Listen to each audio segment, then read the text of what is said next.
ಮಣ್ಣು ಮಾದರಿ ಸಂಗ್ರಹಣಾ ವಿಧಾನ.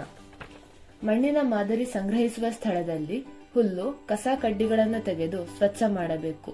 ನಂತರ ಮಾದರಿಗಳನ್ನು ತೆಗೆಯುವ ಮೊದಲು ಪ್ರತಿ ಜಾಗದಲ್ಲಿ ವಿ ಅಥವಾ ಯು ಆಕಾರದಲ್ಲಿ ಗುಂಡಿ ತೋಡಿ ಮೇಲಿಂದ ಕೆಳಗಿನವರೆಗೆ 1 ಇಂಚು ದಪ್ಪದಷ್ಟು ಮಣ್ಣನ್ನು ಗುಂಡಿಯ 2 ಬದಿಯಿಂದ ಗುದ್ದಲಿ ಅಥವಾ ಸನಿಕೆ ಸಹಾಯದಿಂದ ಕತ್ತರಿಸಿ ತೆಗೆದು ಶುದ್ಧವಾದ ಬಕೆಟ್, ಬಾಂಡ್ಲಿ ಇಲ್ಲ ಪ್ಲಾಸ್ಟಿಕ್ ಚೀಲದಲ್ಲಿ ಸಂಗ್ರಹಿಸಬೇಕು.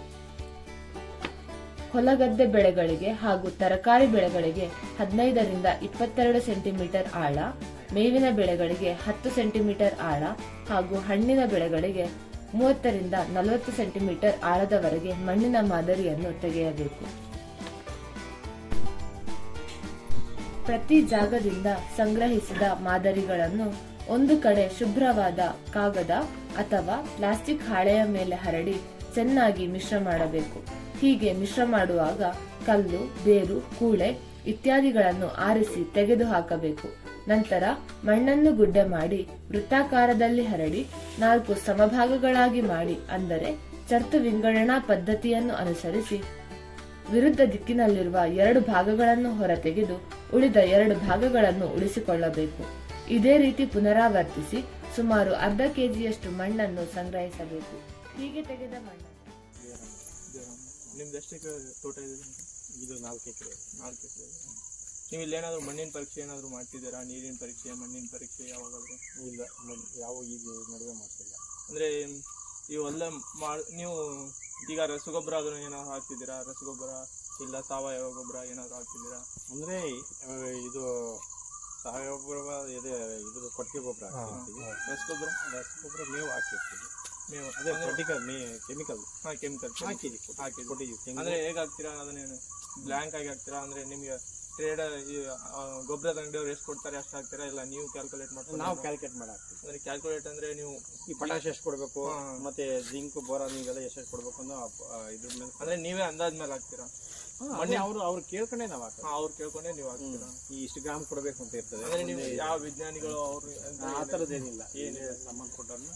ಅಂದರೆ ಮಣ್ಣಿನ ಪರೀಕ್ಷೆ ಮಾಡೋದ್ರಿಂದ ಏನಾಗುತ್ತೆ ಅಂದರೆ ನಿಮ್ದು ಒಂದ್ ವೇಳೆ ಕಡಿಮೆ ಇರ್ಬೋದು, ಇಲ್ಲ ಜಾಸ್ತಿ ಇರ್ಬೋದು ಮಣ್ಣಿನ ಫಲವತ್ತತೆ. ನೀವು ಕಡಿಮೆ ಇದ್ದಾಗ ಏನಾಗ್ತೀರಾ?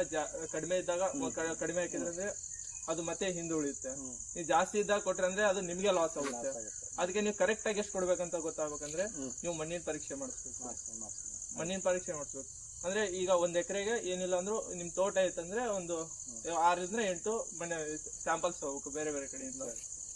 ಅಲ್ಲಿ ನಿಮ್ಗೆ ಏನೇನ್ ಗೊತ್ತಾಗುತ್ತೆ ಅಂದ್ರೆ ರಸಸಾರ ಗೊತ್ತಾಗುತ್ತೆ. ರಸಸಾರ ಅಂದ್ರೆ pH. ಈಗ ಇಲ್ಲಿ ಆಲ್ಮೋಸ್ಟ್ pH ಈಗ ಎಷ್ಟು 7 ಮೇಲೆ ಇದ್ರೆ ಅದಕ್ಕೆ ಬೇಸ್ ಅಂತೀವಿ, ಕಡಿಮೆ ಇದ್ರೆ ಆಸಿಡ್ ಅಂತೀವಿ. ಅದು ನಮ್ಮ ಪೋಷಕಾಂಶ ಜೊತೆ ಅದು ಬೆರೆಯುತ್ತೆ, ಒಂಥರ ಮಿಕ್ಸ್ ಆಗುತ್ತೆ.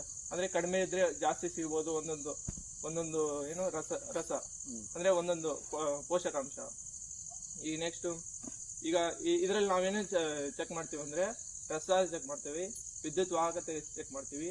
ನೆಕ್ಸ್ಟ್ ಸಾರಜನಕ ಇಂಗಾಲ ಅಂದ್ರೆ ಕಾರ್ಬನ್, ನಿಮ್ದು ಎಷ್ಟು ಸಾವಯವ ಐತಂತ. ನೆಕ್ಸ್ಟ್ ನೈಟ್ರೋಜನ್, ರಂಜಕ, ಪೊಟ್ಯಾಶು, ಮತ್ತೆ ಮೈಕ್ರೋ ನ್ಯೂಟ್ರಿಯನ್ಸ್ ಅಂತಾರೆ, ಬೋರಾನು, ಇಲ್ಲ ನಿಕ್ಕಲ್ಲು, ಕ್ಲೋರಿನ್, ಅವನ್ನೆಲ್ಲ ಚೆಕ್ ಮಾಡ್ತೀವಿ. ಅಂದ್ರೆ ಪರೀಕ್ಷೆ ಅದು ಮಾಡ್ತೀರಾ? ಮಾಡ್ಕೊಡಿ. ಅದು ಮಾಡ್ಕೊಟ್ರೆ ನೀವು ಅದ್ರ ಮೇಲೆ ರೆಕಮೆಂಡೇಶನ್ ಮಾಡ್ತೀವಿ. ಅಂದ್ರೆ ಇಷ್ಟು ಹಾಕಿದ್ರೆ ನಿಮ್ಗೆ ಅಂದ್ರೆ ಮಣ್ಣಿಂದು ಸುರಕ್ಷತೆ ಇರುತ್ತೆ, ಮತ್ತೆ ನಿಮ್ಗೂ ಆದಾಯ ಎಷ್ಟು ಬರಬೇಕು ಅಷ್ಟು ಕರೆಕ್ಟ್ ಆಗಿ ಬರುತ್ತೆ. ಬೆಳೆಗಳನ್ನು ಚೆನ್ನಾಗಿ ಅಂದ್ರೆ ಫಲವತ್ತತೆಯಾಗಿ ಬೆಳಿತಾವೆ. ಅಂದ್ರೆ ನೀವು ಏನ್ ಮಾಡ್ತೀರಾ, ಒಂದೊಂದ್ಸಾರಿ ಕಡಿಮೆ ಹಾಕಿದ್ರೆ ಅಂತ ಅದು ಹಿಂದೆ ಬ್ಯಾಕ್ ಉಳ್ಕೊಂತ ಹೋಗುತ್ತೆ. ಅಂದ್ರೆ ಲಾಸ್ಟ್ ಒಂದು ಟೈಮ್ ಬರುತ್ತೆ, ಅವಾಗ ಎಲ್ಲ ನಿಮ್ದು ಅಂದ್ರೆ ಏನು ಮಣ್ಣಿನ ಫಲವತ್ತತೆ ಜೌಳು ಭೂಮಿ ಟೈಪ್ ಆಗುತ್ತೆ. ಅದ್ರ ಸಂಬಂಧ ನೀವು ಮಣ್ಣಿನ ಪರೀಕ್ಷೆ ಮಾಡಿ ಅದಕ್ಕೆ ಎಷ್ಟು ಬೇಕು ಅಷ್ಟೇ. ಅಂದ್ರೆ ನಾವು ಊಟ ಮಾಡ್ಬೇಕಾದ್ರೆ ನಾವು ಎಷ್ಟು ಬೇಕು ಅಷ್ಟೇ ಮಾಡ್ತೀವಿ.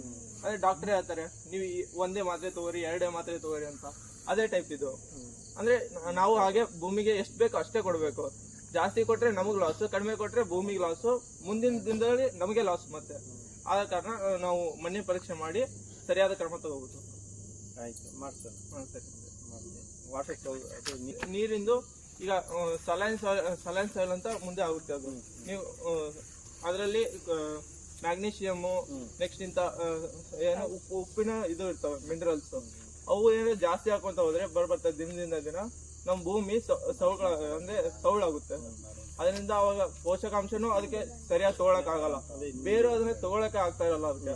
ಅದ್ರ ಸಲುವಾಗಿ ನಾವು ಮಣ್ಣಿನ ಪರೀಕ್ಷೆ ಮಾಡಿ ಅದಕ್ಕೆ ಏನ್ ಬೇಕೋ ಅದನ್ನ ಕ್ರಮಗಳು ತಗೊಂಡು ನಾವು ನೀರನ್ನು ಉಪಯೋಗಿಸ್ಬೇಕು. ಅದೇ ನೀರನ್ನು ಏನು ಅಂಶ ಕಮ್ಮಿ ಇದೆ ನೋಡ್ಕೊಂಡು ಅದನ್ನ ಅದ್ರೊಳಗೆ ಸಾಲ್ಟ್ಸ್ ಅಂತ ಬರ್ತವೆ. ಅಂದ್ರೆ ಈಗ ಉಪ್ಪಲ್ಲಿ ಎಣ್ಣೆ ಇರುತ್ತೆ, ಅದೇ ಟೈಪು ಈಗ ಅಂತರ್ಜಲ ಅಲ್ಲ ನೀವು ಹೆಚ್ಚಿಗೆ ಯೂಸ್ ಮಾಡ್ತಿರೋದು, ಅದೇ ಟೈಪ್. ಈಗ ನೋಡಿ ಮಂಡ್ಯದಲ್ಲಿ ಇಲ್ಲಿ ಇನ್ನೂ ಭೂಮಿ ಚೆನ್ನಾಗಿದೆ, ನೀವು ಕಾಪಾಡ್ಕೋಬೇಕು. ಮಂಡ್ಯ ಕಡೆ ಹೋದ್ರೆ ಎಲ್ಲ ಬರೀ ಭತ್ತ ಭತ್ತ ಭತ್ತ ಅಂತ ಬೆಳ್ಕೊಂಡು ಹೋಗಿ ಅಲ್ಲೆಲ್ಲ ಇದು ಆಗ್ಬಿಟ್ಟಿದೆ. ಅದಕ್ಕೆ ನೀವು ಈಗಲೇ ಕ್ರಮ ತಗೊಂಡು ಚೆನ್ನಾಗಿ ನಿಮ್ಮ ಭೂಮಿನ ನಿಮ್ಮ ಮುಂದಿನ ಮಕ್ಕಳಿಗೆ ಎಲ್ಲರಿಗೂ ಆಗೋ ತರ ಇದು ಮಾಡ್ಕೋಬೇಕು. ಆಯ್ತು, ಅಂದ್ರೆ ಅದೊಂದು ಮಾಡಿಸ್ಕೊಡಿ.